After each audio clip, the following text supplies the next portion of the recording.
Yo, what is up everyone? My name is Jack Cross from NASCAR on MDK. Welcome back to the episode of Inside the Lines. Thank you so much for tuning in. Today's episode is going to be a bit different. We're not going to be going over race highlights, news around the world of NASCAR. We're going to be grading. We're going to be grading the drivers in the top 25 Cup Series standings and basically give them an interim report, a checklist, as you could say, or a checkup really. How have they done the first 18 races, and how do I think these drivers will do in the last 18 races? So let's not waste any time.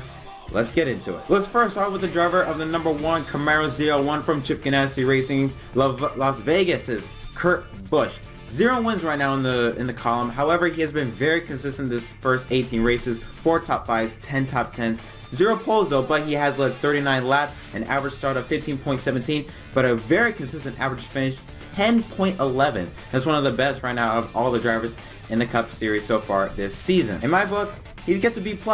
Now the reason why he gets a B+ and on an A, for example, if you were to ask me 1/4 of the way through the season, I would have given you an A. But lately, I have to bump that down to a B+ because the past 6 races since we had hit the summer stretch, he has been outside the top 10 in 4 of those races. The only 2 times he has finished inside the top 10 was last weekend at Daytona and in Michigan, where he finished second to Joey Logano. That's why I give him a B+ because he has been a bit sloppy lately. Now, what do I see him doing in the last 18 races?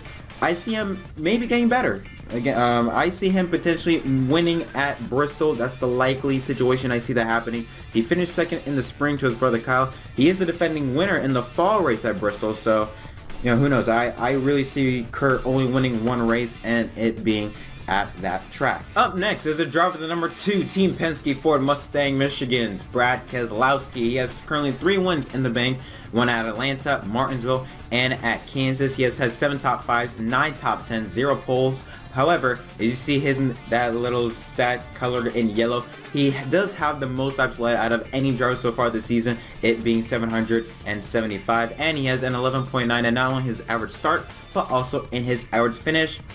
He gets an A. First A, I'm gonna give it out. Yeah, those 3 wins right out of the bag, right out of the gate. Really, those first half of the season has performed really well. One of if not the best. Actually, I should say second best. Actually, no, I don't even know. One of if not the best drivers out of the Ford camp right now. Him and Joe Logano really neck and neck. While Logano's been more consistent, Keselowski, he has shown really moments where you need to capitalize. He has gone out and performed, and really during intense situations where you need to perform, Keselowski has proven that. Perfect example is Kansas. Keselowski was not really a factor at all until that last stage, and when he needed to perform, he did.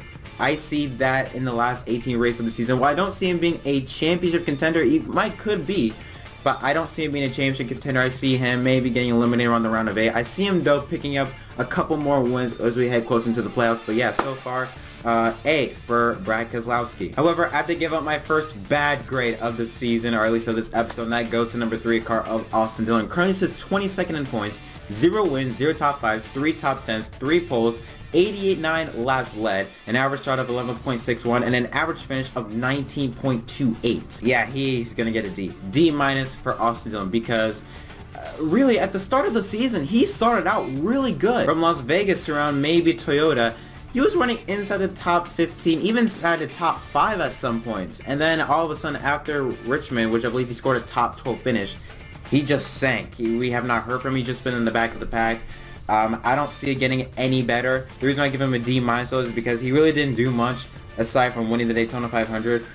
Other than that, he really didn't do much, so it's not much of a disappointment. Like, I sort of expected him to be like that, but at the same time, I mean, you're coming off of even though he did only win 1 race, he was still somewhat competitive. He still had moments.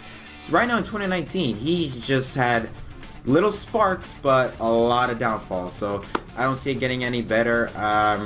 Yeah, I see him maybe potentially even falling in the top 25. Like I said, he's 22nd in points, but I don't see it getting any better. A D- for Austin Dillon. And now we get on to the first driver from Stewart-Haas Racing's Kevin Harvick, driving the number 4 car. He is currently 3rd in standings with 0 wins, 5 top 5s, 11 top 10s, 0 poles, 441 laps led, an average start of 8.16, and an average finish of 12.27.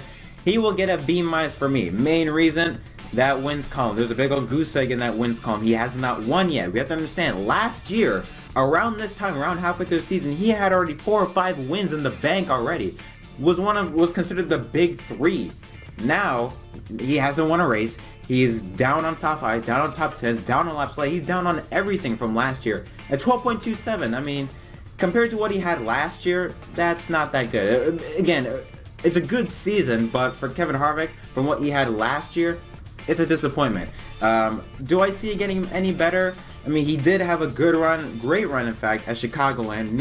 Was really dominant. Stage 1 should have won if it wasn't that tire issue. Won Stage 2, really had a strong car. But other than that, I haven't really seen any signs of not really domination, but just being up front, just being contention. I haven't really seen that for him. He's been around the lower portion of the top 10. And I don't see really getting any better. I haven't seen any signs. Again, aside from Chicagoland, that's really the only time I can remember of Harvick being up front and being in contention on a mile and a half track. I don't see it getting any better throughout the second half. Actually, let me repeat that, or rephrase that. I shouldn't say any better. I just don't see him winning. I just can't see. I see Harvick really maybe not winning a race. I just haven't seen, again, aside from Chicagoland, I haven't seen any signs of domination, or at least signs of him leading laps and being out in front. But who knows? Maybe when we come to playoff time, he can turn off that switch, turn that spark on between him and Rodney Childress, and go out there and win some races. But for now, Harvick, you get a B-, my friend. Now to the first driver of the Roush Fenway group, Ryan Newman, currently 16th in the point standings and also 16th, actually 18th, I believe, in the playoff grid. So even though he's out 16th in the point standings, he's had 0 wins, only 1 top 5, 6 top 10s, led only 1 lap, an average finish of 18.5, but impressively, an average finish of 14.11. By the way, the average start was an 18.5. He gets a B in my book. The reason why he gets a B and Harvick gets a B- is because look where Newman was last year. Newman was not good at all last year in Richard Childress equipment. He then comes to the 6th car, which was ran by Trevor Bayne. If we know what the 6th car used to run like under Trevor Bayne, we know that that team is utter garbage. If I'm not mistaken, they were like around the top 25 last year with Bayne, or at least 1 or 2 years ago when Bayne was in the car full time. Newman comes in, he takes that 6th car, and he puts in the top 20, top 15 with ease. And even sometimes we see him just randomly out of nowhere in the top 5, in the top 10. So, hey, well done Ryan Newman. He has really give that team a lot of hope, so to speak, to run well. He is the better driver, I believe, right now at Roush Fenway. I don't see anything real good happen to him, but I feel like if they just keep this momentum, just keep doing what they're doing, I feel like they're going to find more success later on down the road. And now for the other RCR driver, really the driver that replaced Ryan Newman, Daniel Hemric, 24th in points, 0 wins, 1 top 5, 1 top 10, 15 laps led, an average start of 17.17, and an average finish of 21.28. He also gets a D-.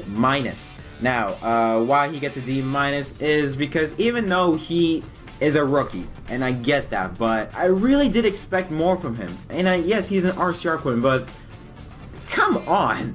Even in RCR, Newman put that team in the top 20. It was in the top 20 at least. Hemric barely is above the top 25 in points. That is not good at all. Hemric had really only one bit of showing anything, any signs of speed, was in the All-Star Open, and he basically wrecked himself leading, or at least running up front. I really can't say anything else about Hemric. I don't see anything good happening for him down the road. In fact, in my opinion, he was brought up too quickly. Now, even though he spent in Xfinity 1 or 2 years, he was brought up way too quickly in my opinion. He hasn't even won a race in Xfinity. So how do you expect him to win a race in Cup if he can't win an Xfinity? So not only do I don't see him winning or doing anything well this year, I don't see him doing anything well down the road. But again, I do hope he starts doing well. I really am a fan of Hemric, but yeah, the whole RCR program, it's kind of funny, so to speak, how the Xfinity, they are doing so well. You got Tyler Reddick just winning races, and then you got the Cup side of things, and they're just clinging to the top 25. It's kind of funny if you think about it, but yeah, RCR not doing well. D- for Dylan and a D+ for Daniel Hemric. First Hendrick driver to be graded, step on up, Chase Elliott, 7th in the point standings, 1 win at Talladega, 6 top 5, 7 top 10s. He has had 2 poles so far, pretty good over there. 408 laps led, an average start of 11.88 and an average finish of 12.88. He will get a B-. Now, if you ask me at the first quarter of the season, around 7-8 races in, I would have given Chase a D, maybe even an F, because even though he is at, we expect him to run well, he is technically the #1 driver at Hendrick, and he's not performing very well. Now, I got bumped it up to a B minus. Him and actually really that whole Chevy, that whole Hendrick team has stepped up tremendously, especially at Chicagoland. Chicagoland, Elliott showed really good speed, especially around stage 2. He had a great string of top 5s from around Talladega to I believe around Michigan, around that area. He ran really good at not only Chicagoland, but at Sonoma. Sonoma slipped from my Sonoma, but unfortunately he had an engine issue. But if he didn't have the issue, he was running in the top 5. I believe he was actually around 3rd or 4th at the time of that engine problem. I see nothing but good for Chase Elliott. Do I see him winning another race? I don't see that happening, but I do see him being a contender up front. Not really for wins, but around the top 5, top 10. I see more of that down the line. Chase Elliott, B+. Good job. Aric Almirola, driver number 10, 10th in standings. Yeah, a bit of a disappointment, I should say, really. 0 wins, 1 top 5, 10 top 10s. That's pretty good, though. 1 pole, 362 laps led, an average start of 11.72, and an average finish of 13.5. He gets a C- in my book. And the reason for that was because after he had a breakout season last year, in his first year at Stewart-Haas Racing, I had a feeling that that would continue over to this year. But really, it just hasn't happened. Now, again, the reason I give him a C- is because he has been in the top 10 a good portion of the 18 races. He has been in the top 10 in 10 of them. So that's pretty good. But again, you're in Stewart-Haas equipment, and the same thing goes for Kevin Harvick. Y'all need to step up. Eric needs to step up. We know he can do a lot better than this. I mean, last year he showed it. He nearly won at Chicagoland last year, even though that was a different package. We know that Almirola has talent. He can race, but this year, it just hasn't been that same, not less, he hasn't fallen down, he just hasn't keep up. That momentum really should carry over from this year, from last year to this year. I expected really for him to do even better from last year just because of how he ran in his first year at Stewart-Haas. How is he going to do the last 18 races? I really can't say for sure. I see potential in him maybe just contending, but I don't see him winning. And if so, maybe at the restricted plate tracks, Talladega, I really see his only shot at winning. His team, I just haven't seen the real speed out of him from the mile and a half group for me to give him confidence and to think he can win a race other than a super speedway. But yeah, for now, Aric Almirola, C-, but I believe he can do better. But yeah, it'll be interesting to see, not only just for him, but the whole Stewart-Haas group, because we have 2 drivers that we really need to talk about in the Stewart-Haas camp. Denny Hamlin, the first driver, yes, the first driver of the Joe Gibbs camp. We're going to talk about 11th in points, I believe 6th or 7th in the playoff grid. He has had 2 wins, the Daytona 500 and Texas earlier in the spring. 7 top 5s, 10 top 10s, 0 poles, 138 laps led, an average start of 9.11, and an average finish of 11.28. He gets a B+, not a B+, but a B. 2017, or 2018 I should say, was the first year that he did not win a race. So the fact that he starts out of the gate with the 500 win, then add on top of that, he scores a win at Texas, that already would have given me an A. But after that win at Texas, the first half of the summer, he was just awful. And I'll read some right now. 36th at Talladega, 21st at Dover, 16th in Kansas, and then 17th in the Coke 600, including wrecking on the final lap. But since then, he has sort of improved. He's finished 6th at Pocono, 11th at Michigan, and eventually finished inside the top 5 of Sonoma. So I notice that Hamlin's starting to pick up steam. Him and his team are starting to pick up steam after a very slow start to the summer.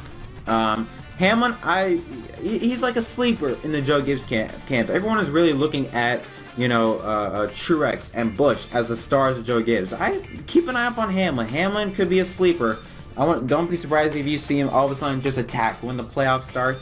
He could be a contender. I got my eyes on Denny Hamlin. B for him in the first 18 races. Brian Blaney, the second driver of the Team Penske camp to be graded. Currently 11th in the point standings. He has had 0 wins, 5 top 5s, 7 top 10s, 1 pole, and led 361 laps, an average start of 12.67, and an average finish of 15.18.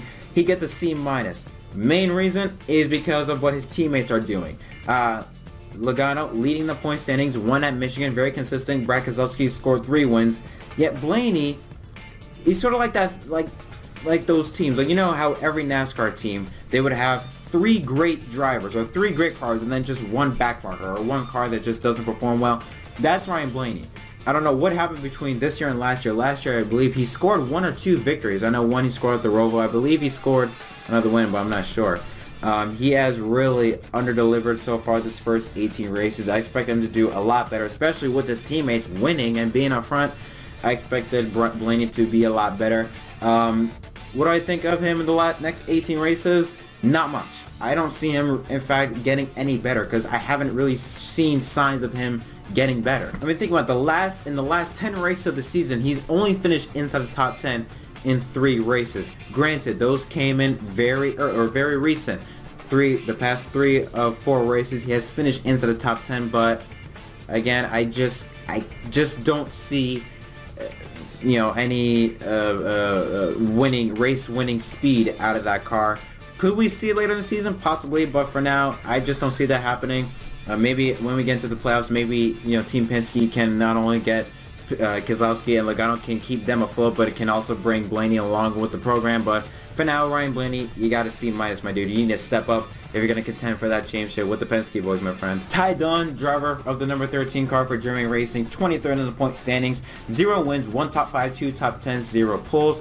He has led 13 laps with an average start of 22.06 and an average finish of 20.94. He gets a C-. Now, why he gets a C-, you ask, is because of those 2 stage wins. I really didn't expect Germany Racing to be anywhere near up front. The fact that he was able to not only lead, but to stay up front at Bristol. He was able to beat Clint Boyer in those last 2 or 3 laps to win the stage. He was able to stay out front at Talladega to win a stage. So, and I believe, to be honest, he has more stage wins than Jimmie Johnson. So that alone is already a D. No, but really, for his team and the equipment he's in, I mean, he's performed better than I expected. For teams like where he is, I'm going to be a bit more lenient because of the equipment that they're in. If they do anything little, I'm going to give them a bit, more oomph, so to speak. So C- for Ty Dillon. I don't really see anything, though, happening for the rest of the season. But so far, good job. Again, I didn't expect him to be up front at all this season. So, yeah, nice job, Ty Dillon. Now, Clint Boyer. 15th in standings. 0 wins, 5 top 5s, 8 top 10s, 0 pulls. 45 laps led, an average start of 10.28 and an average finish of 16.44. Oh, this might be a bit controversial, but Clint Boyer will be the first driver to receive an F in my grade book. Why does he receive an F? It's because of how good he was last year. Last year, scored 2 wins, Martinsville and at Michigan, was up front. I believe it was inside the top 10 at season's end.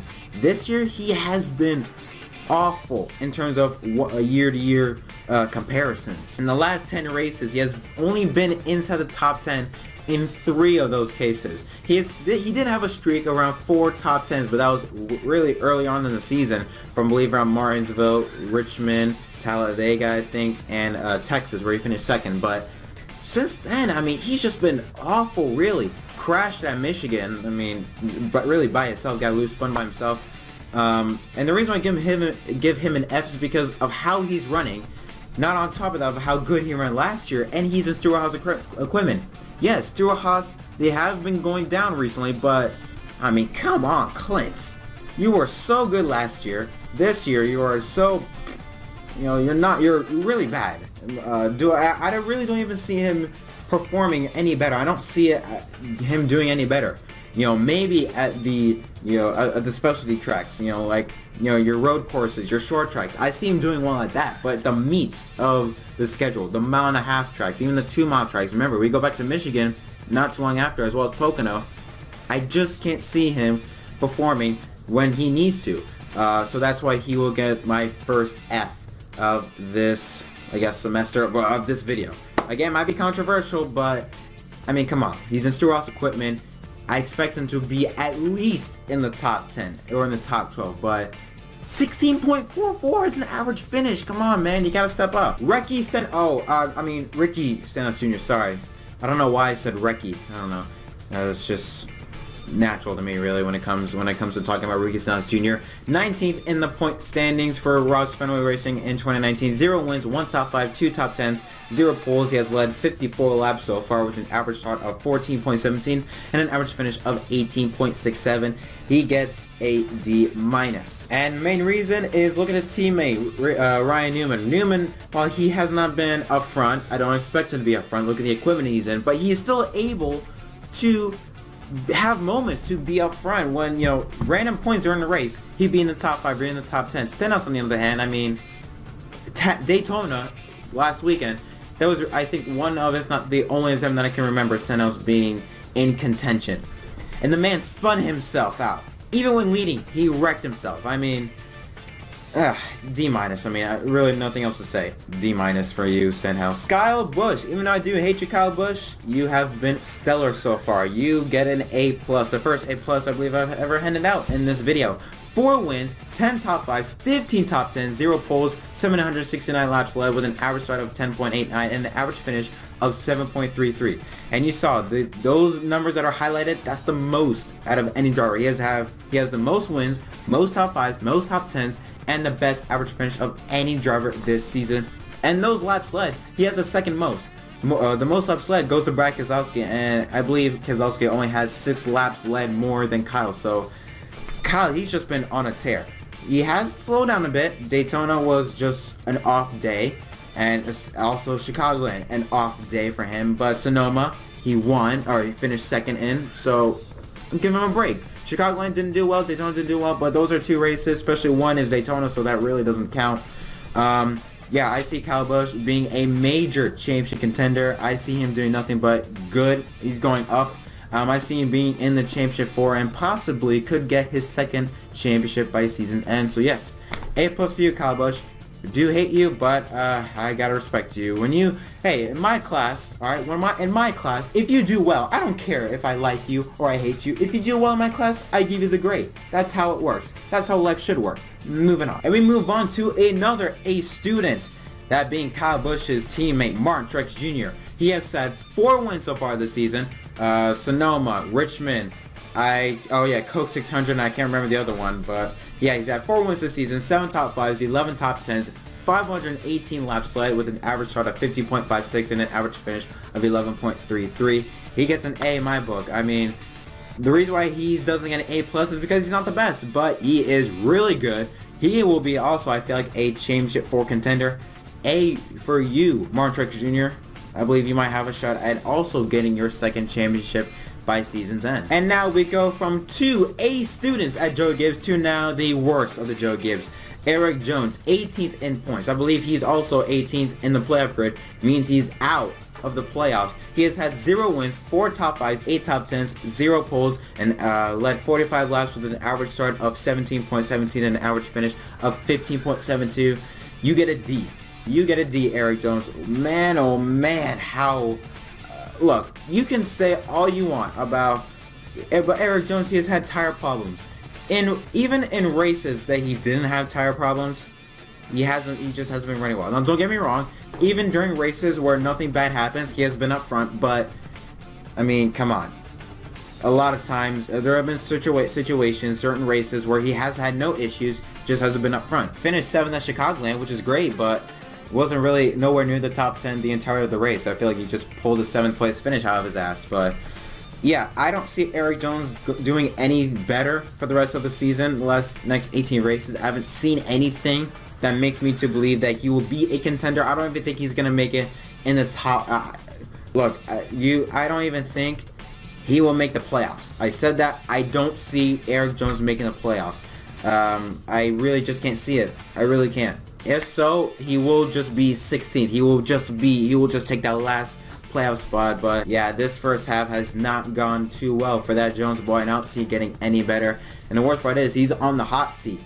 This is a contract year. 2019 is a contract year. If Jones does not step up, we might not see him in the 20 car in 2020. We might see Christopher Bell replace Jones if Jones does not step up. So Jones, if he wants to keep his right, he's gonna need to act fast. These next 8-9 races, he's gonna have to perform like hell if he's gonna have a shot and not only making the playoffs but also keeping his job. So Jones, you get a D, man. You gotta step it up at that Joe Gibbs camp. I mean, you have Kyle got an A+, and Truex Jr. got an A. Come on, you can do better than that, man. And freaking Denny Hamlin got a B, alright? You can do better. 20th in standings, Mr. Paul Menard. You have no idea how long it took me to find a picture of him smiling. Yeah, that pretty much just sums up his career. If it takes me that long to find him smiling, you know he has not had a good season. 0 wins, 0 top 5s, 2 top 10s, only led 1 lap, an average start of 15.22, and an average finish of 17. He gets a D+. I mean, yeah, I don't know, it's Paul Menard. You know, I really shouldn't expect much, but again, he is affiliated with Team Penske.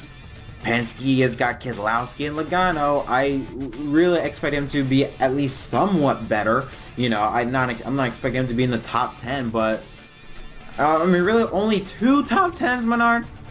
I mean, but that's what you get when you get paid drivers. I mean, you should expect results like this. Anyways, moving on, and now we move on to the Squincy Master himself, Mr. Joey Logano. From Connecticut, he has had 2 wins, 9 top 5s, 12 top 10s, 1 pole. He has led 589 laps with an average start of 9.2 and an average finish of 9.33. Very consistent numbers. As I said before, he is currently leading the point standings. He gets an A.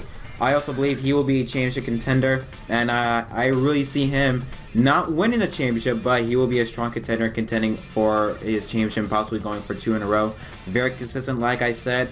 I see him winning more races, and like I said earlier, being a contender. Really nothing much else to say, but nice job, Logano. I still hate you, but again, like I said, I don't care if I hate you or like you.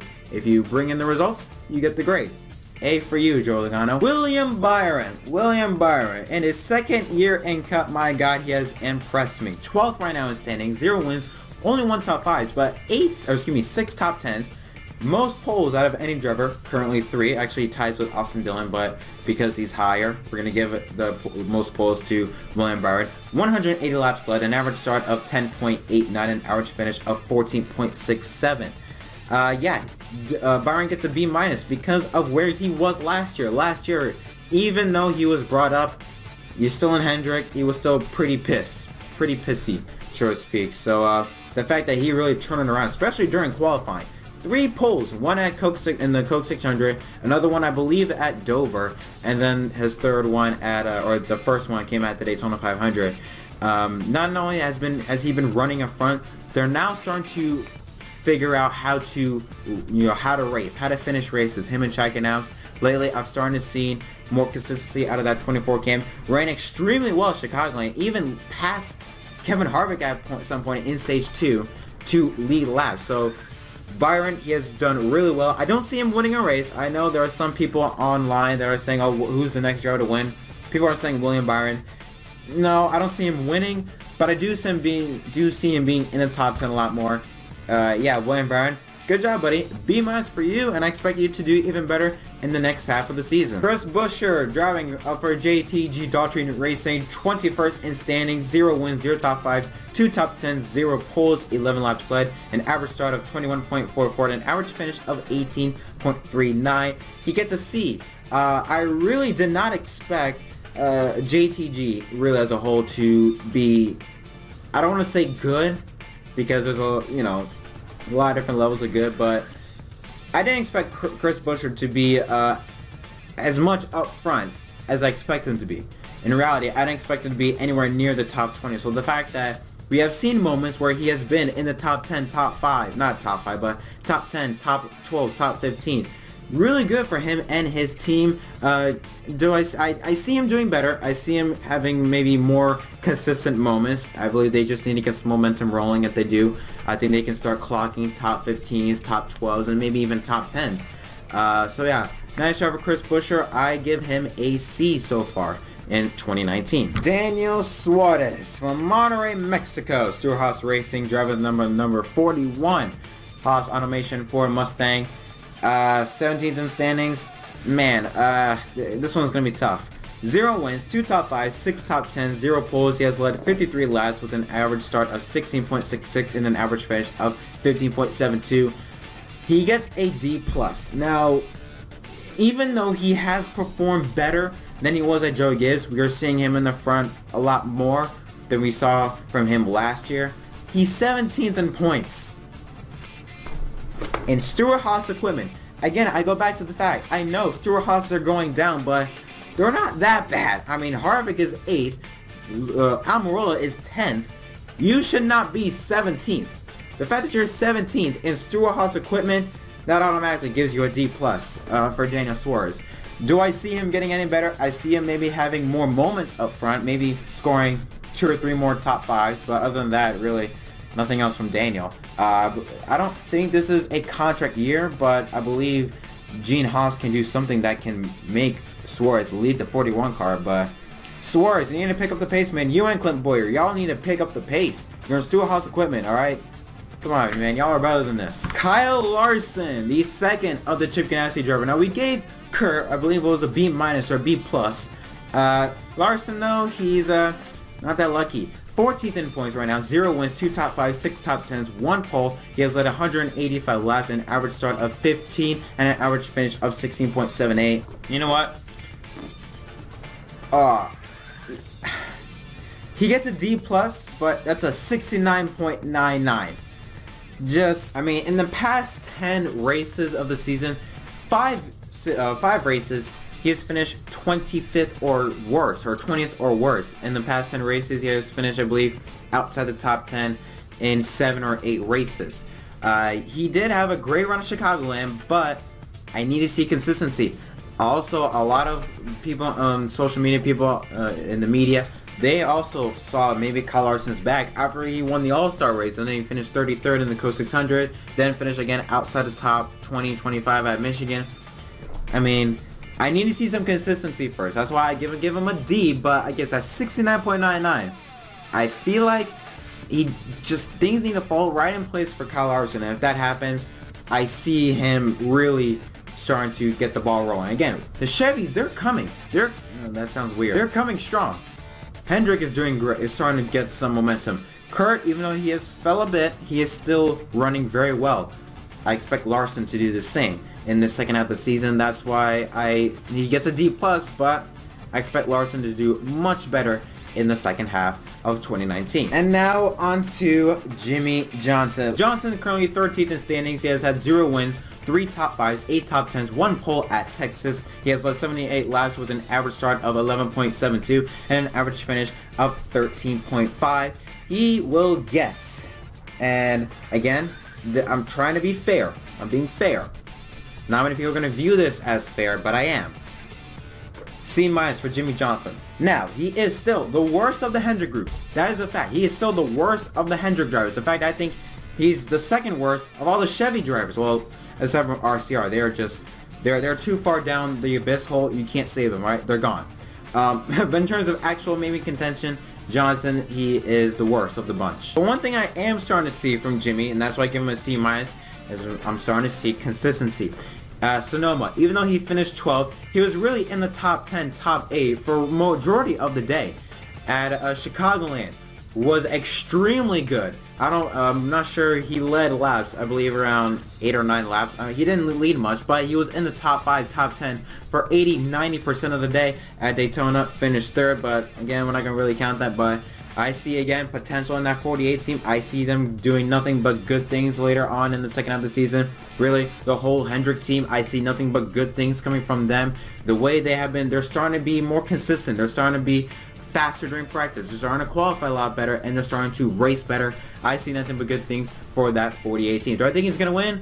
I would love for him to, but I don't see him winning, and if so, it might be at a specialty track, but I do think he's going to get more top 5s. That's why he gets a C-.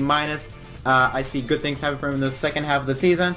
And yeah, I'm going to move on before I get more hate for bias, because I already know there are just going to be a couple of sick bitches that do that. The second to last driver on my list is Alex Bowman, 9th in the point standings. 1 win just 2 weeks ago at Chicagoland. 4 top 5s, 6 top 10s, 0 poles, 182 laps led, an average start of 12.22 and an average finish of 13.27. He gets a B+. The reason why he gets a B+ is because, I mean, yes, even though Hendrick, they're still growing, they're still not there. They're still not the type of team that we expect to run well. The fact that Bowman, we don't even have to go as of late. Go back to the first half or the first early portion of the season. Finished second at Kansas, was really good at Dover. He should have won that first stage but didn't. Second at Talladega, 7th in the Coke 600. I mean, he has been getting better and better as the season goes on. Him and Chase really, but really Bowman has been the one that's been able to keep up really in the front of the pack, and him scoring that win at Chicagoland sort of solidified the deal like, yo, hey, I'm here, I will be contending, you're gonna be seeing more of me in this in the next 18 race of the season. Do I see Bowman winning? I don't see him winning another race, but I do see him being a factor, maybe not for the championship, but for maybe top 10 or top 5 even, maybe in the points. Bowman, he has been running extremely well as of late. Yeah, B+ for him, especially the fact is he's at Hendrick, and Hendrick, they're still not up to par. Imagine if how Bowman could run when Hendrick is at a point where there can be like they're at contention with Joe Gibbs. If they were like Joe Gibbs, I believe Bowman could have 2, 3, 4 wins by now. That's how good I think Bowman is. Bowman, B+ for you, bud, and I see more good things coming out of you later on in the next 18 races. Last driver on my list is Matt Dibenedetto, 25th in the point standing, 0 wins, 1 top 5, 2 top 10s, 0 poles, 50 laps led, and an average start and finish of 22.56. Now, I give him a C-, and by C-, I mean 70.00, like he is on the cusp. The only reason why I gave him a C- is because he had a very strong run at Sonoma and finished in the top 10 at Daytona. Other than that, I would have given him like maybe a D or even D+. I understand the equipment that he's in.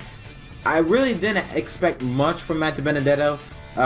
Many people assume that, now that he's with Levine Family Racing, that they expected him to be, like up there. They expected him to be in the top 15, top 10.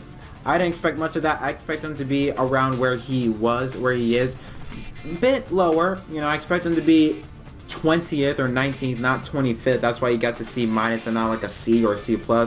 I don't see really anything else coming from Dibenedetto. Maybe, I mean, depending on how good he ran at Sonoma, who knows? Watkins Glen, we might see a surpriser there. Not a surprise winner, but surprise run from Dibenedetto. But other than that, don't see anything else coming from Dibenedetto. He's also another driver that people have been speculating as a maybe candidate to be replaced for Christopher Bell. But yeah, nothing much to say from Matt Dibenedetto. Just, yeah, I really had nothing else to say for him. Just other than nice job in that top 5 there at Sonoma, and a nice job in that top 10. Other than that, C-.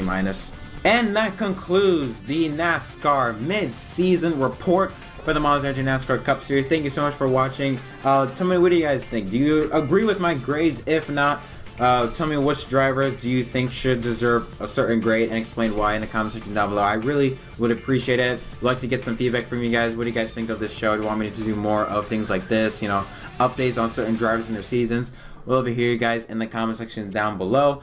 Until next time, I'm Jay Cross from NASCAR on MDK, and I'll see you guys in the next video.